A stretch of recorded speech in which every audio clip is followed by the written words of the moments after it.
अगर आप एक भारतीय हैं और इस वक्त नेपाल में हैं, तो वहाँ की सेना, वहाँ की सरकार जो भी गाइडलाइंस इश्यू करती है, उसका पालन करें और सतर्क ज़रूर रहें। बेहद ज़रूरी है कि वहाँ के युवा प्रयास करें कि वो अपनी शर्तों को और अपनी सभी बातों को लोकतांत्रिक तरीके से सरकार के पास रखें। न्यूज़ में तो यहाँ तक बताया गया कि एक बड़े राजनेता की पत्नी को जिंदा जला दिया गया।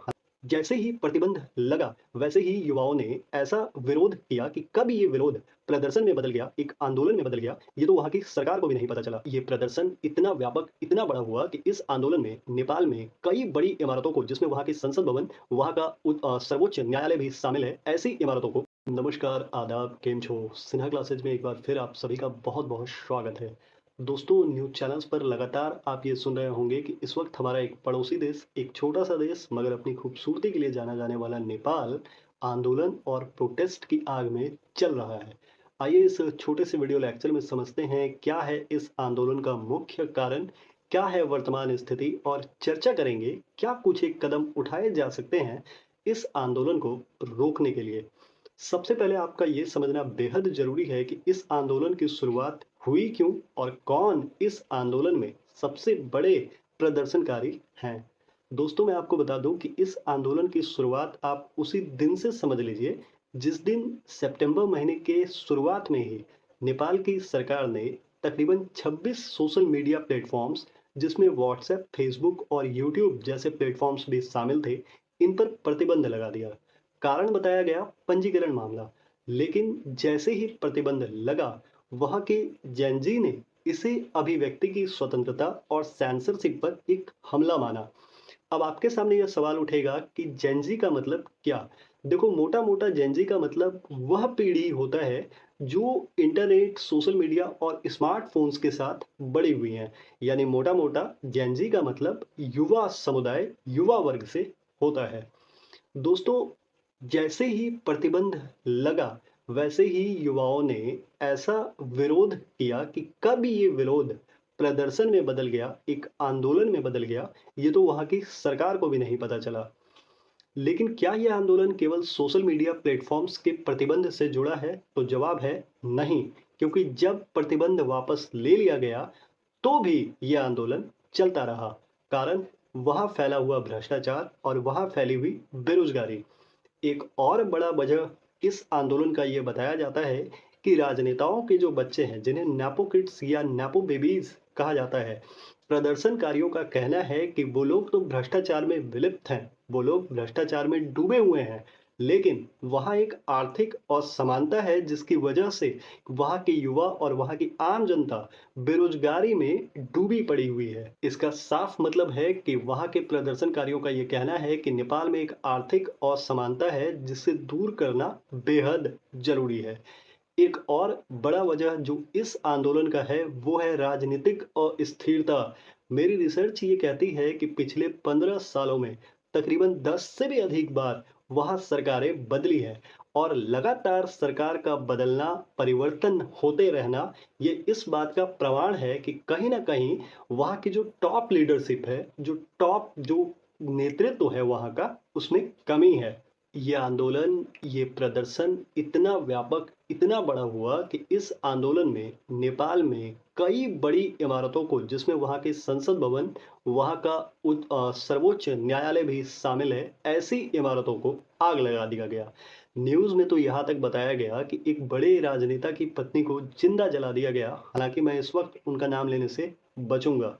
यानी आप समझ सकते हैं कि यह आंदोलन कितना व्यापक और कितने बड़े पैमाने पर था।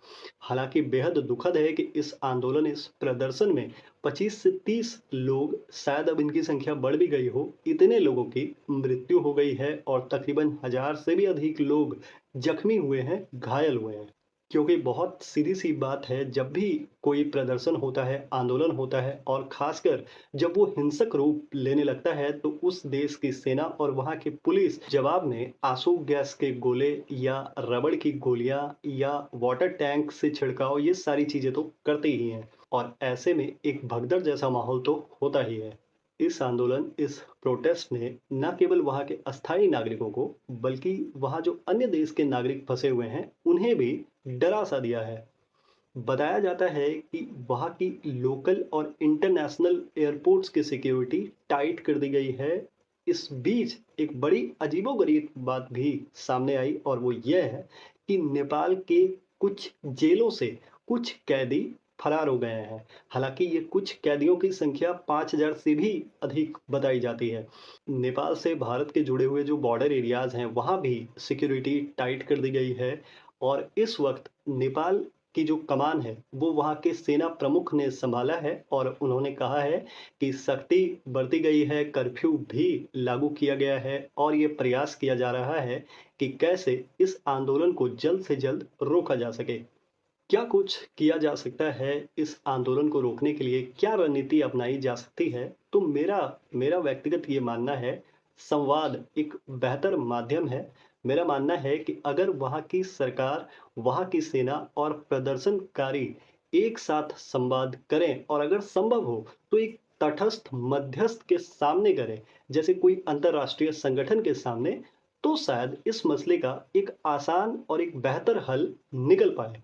आपको जानना चाहिए कि यह आंदोलन इतना व्यापक, इतना बड़ा है कि यूएनओ समेत कई अन्य बड़े देशों ने इस आंदोलन, इस प्रोटेस्ट और यहाँ हुई हिंसा पर कठोर और बड़ी चिंता व्यक्त की है।